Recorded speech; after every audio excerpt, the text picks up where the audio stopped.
HMD എന്ന ബ്രാൻഡിൻ്റെ HMD Skyline 2 എന്ന പുതിയൊരു സ്മാർട്ട് ഫോൺ ലോഞ്ച് ചെയ്യാൻ പോകുന്നുണ്ട്. ഈ ഒരു ഫോണിൻ്റെ ഫീച്ചേഴ്സിനെ പറ്റിയിട്ടുള്ള പല കാര്യങ്ങളും ഇപ്പോൾ പറയാൻ കഴിഞ്ഞിട്ടുണ്ട്. എന്തായാലും ഈ ഒരു വീഡിയോയിൽ നമ്മൾ നോക്കാൻ പോകുന്നത് HMD Skyline 2 എന്നുള്ള സ്മാർട്ട് ഫോണിനെ പറ്റിയിട്ടാണ്.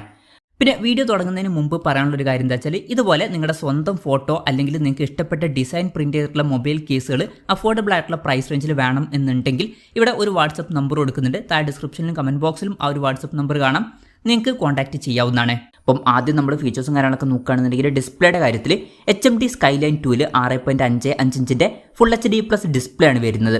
ഇതിൽ POLED പാനലും കാര്യങ്ങളൊക്കെ വരുന്നതായിരിക്കും. പിന്നെ പഞ്ചോൾ ഡിസൈൻ വരും. പഞ്ചോൾ വരിക ടോപ്പ് സെൻറ്റർ ഭാഗത്തായിട്ടായിരിക്കും. മിക്കവാറും ഇതിൽ ഫ്ലാറ്റ് ആയിട്ടുള്ള ഡിസ്പ്ലേ ആയിരിക്കും വരിക. 144 Hz റിഫ്രഷ് റേറ്റ് ഒക്കെ ഇതിൽ സപ്പോർട്ട് ചെയ്യുന്നതായിരിക്കും.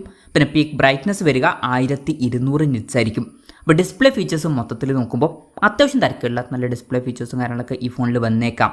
പിന്നെ in display finger print sensor ഇതിൽ വരുന്നതായിരിക്കും. ഈ ഒരു ഫോണിൽ IP54 റേറ്റിംഗ് സപ്പോർട്ട് ചെയ്യും. ഇനി പ്രോസസ്സറിൻ്റെ കാര്യം പറയുകയാണെന്നുണ്ടെങ്കിൽ സ്നാപ്ഡ്രാഗൺ 7S Gen 3 എന്ന പ്രോസസ്സറുമായിട്ടായിരിക്കും ഈ ഒരു സ്മാർട്ട് ഫോൺ വരിക. ഇപ്പോൾ ഈ ഒരു പ്രോസസ്സർ എന്ന് പറയുന്നത് ഒരു 20,000 to 25,000 രൂപ പ്രൈസ് റേഞ്ചിൽ വരുന്ന ഫോണുകൾക്കൊക്കെ പറ്റിയിട്ടുള്ള ഒരു പ്രോസസ്സറാണ്. പക്ഷേ മിക്കവാറും ഈ ഫോണിൻ്റെ വില ആ ഒരു പ്രൈസ് റേഞ്ചിലായിരിക്കില്ല. HMDയുടെ ഫോണാണ്, അതുകൊണ്ട് തന്നെ വില കുറച്ച് കൂടുതലായിട്ട് വരാനാണ് സാധ്യത. അപ്പം ആ ഒരു പ്രൈസ് റേഞ്ചിൽ അത്ര മികച്ചൊരു പ്രോസസ്സർ എന്ന് പറയാൻ പറ്റിയിട്ടുള്ള ഒരു പ്രോസസ്സർ ആയിരിക്കില്ല മിക്കവാറും ഇതിൽ വരിക. പിന്നെ 5G സപ്പോർട്ടും കാര്യങ്ങളൊക്കെ ഇതിൽ വരുന്നതായിരിക്കും. സ്റ്റീരിയോ സ്പീക്കേഴ്സ് ഈ ഫോണിൽ വരും. Android 15 ബേസ് ആയിട്ടുള്ള സോഫ്റ്റ്വെയർ ആയിരിക്കും ഇതിൽ വരിക. 3 കൊല്ലത്തെ OS അപ്ഡേറ്റും കാര്യങ്ങളൊക്കെ ഇതിൽ ലഭിച്ചേക്കാം. പിന്നെ ക്യാമറയുടെ കാര്യം പറയുകയാണെന്നുണ്ടെങ്കിൽ ഫോണിൻ്റെ പിന്നിൽ ട്രിപ്പിൾ ക്യാമറ സെറ്റപ്പ് ആയിരിക്കും വരിക. 108 MP മെയിൻ ക്യാമറ സെൻസർ ഇതിൽ വരുന്നതായിരിക്കും.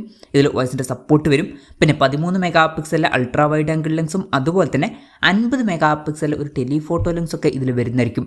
ഫ്രണ്ടിൽ 50 MP സെൽഫി ക്യാമറയും വരും. അപ്പം ഓൺ പേപ്പർ നല്ലൊരു ക്യാമറ സ്പെസിഫിക്കേഷനും കാര്യങ്ങളൊക്കെ ഈ ഫോണിൽ വന്നേക്കാം. ബാറ്ററിയുടെ കാര്യത്തിലോട്ട് വരികയാണെന്നുണ്ടെങ്കിൽ 5000 mAh ബാറ്ററി ഇതിൽ വരുന്നതായിരിക്കും. 33 വാട്ടിൻ്റെ ഫാസ്റ്റ് ചാർജിങ് സപ്പോർട്ടായിരിക്കും വരിക. അതുപോലെ തന്നെ QI 2.0 വയർലെസ് ചാർജിങ് സപ്പോർട്ടും ഇതിൽ വരും. അപ്പം വയർലെസ് ചാർജിങ് സപ്പോർട്ടൊക്കെ ഇതിൽ വരുന്നതായിരിക്കും. പിന്നെ Type-C ചാർജിങ് പോർട്ടുമായിട്ടായിരിക്കും ഈ ഒരു സ്മാർട്ട് ഫോൺ വരിക. അപ്പോൾ തിരക്കില്ലാത്തൊരു ബാറ്ററി സെറ്റപ്പ് ഇതിൽ വന്നേക്കാം. പക്ഷേ മിക്കവാറും ഫോണിൻ്റെ ബോക്സിൽ ചാർജർ ഉണ്ടാവില്ല, അത് മിക്കവാറും സെപ്പറേറ്റ് മേടിക്കേണ്ടി വരും. അപ്പം ഇതൊക്കെയാണ് ഫീച്ചേഴ്സിനെ പറ്റി പറയാനുള്ള കാര്യങ്ങൾ. ഇനി ലോഞ്ച് ഡേറ്റിൻ്റെ കാര്യം പറയുകയാണെന്നുണ്ടെങ്കിൽ ലോഞ്ച് ഡേറ്റിനെ പറ്റിയിട്ടുള്ള കാര്യങ്ങളൊന്നും ഇപ്പം പറയാൻ കഴിഞ്ഞിട്ടില്ല. ലോഞ്ച് ഡേറ്റിനെ പറ്റിയിട്ടുള്ള ന്യൂസുകളൊക്കെ വരുമ്പോൾ അതിനെ പറ്റിയിട്ടുള്ള വീഡിയോസൊക്കെ നമ്മൾ ചെയ്യുന്നതായിരിക്കും. അപ്പം അതുപോലുള്ള വീഡിയോസ് കാണാൻ താല്പര്യമുണ്ടെന്നുണ്ടെങ്കിൽ ഈ ചാനലും സബ്സ്ക്രൈബ് ചെയ്യാവുന്നതാണ്. പിന്നെ വിലയുടെ കാര്യം പറയുകയാണെന്നുണ്ടെങ്കിൽ അതിനെ പറ്റിയിട്ടുള്ള കാര്യങ്ങളും ഇപ്പം പറയാൻ കഴിഞ്ഞിട്ടില്ല.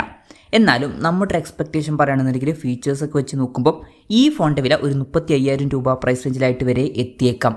അപ്പം ബാക്കി ബ്രാൻഡുകളൊക്കെ ആണെന്നുണ്ടെങ്കിൽ കുറച്ചും കൂടി കുറഞ്ഞൊരു പ്രൈസ് റേഞ്ചിൽ ഈ ഫോൺ ലോഞ്ച് ചെയ്തേനെ. പക്ഷേ HMD അവരുടെ ഫോണിൽ അത്ര നല്ല രീതിയിൽ പ്രൈസ് ചെയ്യാറില്ല. അതുകൊണ്ട് തന്നെ ഈ ഫോൺ നമുക്ക് ഇന്ത്യൻ മാർക്കറ്റിൽ ലോഞ്ച് ചെയ്യുകയാണെന്നുണ്ടെങ്കിൽ ഒരു 35,000 രൂപ പ്രൈസ് റേഞ്ചിലേക്കായിട്ട് എക്സ്പെക്റ്റ് ചെയ്യാവുന്നതാണ്. കൺഫർമേഷൻസ് ഒന്നുമില്ല, ജസ്റ്റ് നമ്മുടെ എക്സ്പെക്റ്റേഷൻ പറഞ്ഞു എന്നേ ഉള്ളൂ. എന്തായാലും HMDയുടെ Skyline 2 എന്ന പുതിയൊരു സ്മാർട്ട് ഫോൺ ലോഞ്ച് ചെയ്യാൻ പോകുന്നുണ്ട്. ഈ ഒരു ഫോണിനെ പറ്റിയിട്ടുള്ള നിങ്ങളുടെ അഭിപ്രായം ജസ്റ്റ് ഒന്ന് കമൻറ്റ് ചെയ്യുക. അതുപോലെ തന്നെ ഈ ഒരു സ്മാർട്ട് ഫോൺ ഇന്ത്യൻ മാർക്കറ്റിൽ നിങ്ങൾ ഏത് പ്രൈസിങ്ങിലാണ് എക്സ്പെക്റ്റ് ചെയ്യുന്നത് എന്നുള്ള കാര്യം കൂടി ജസ്റ്റ് ഒന്ന് കമൻറ്റ് ചെയ്യുക.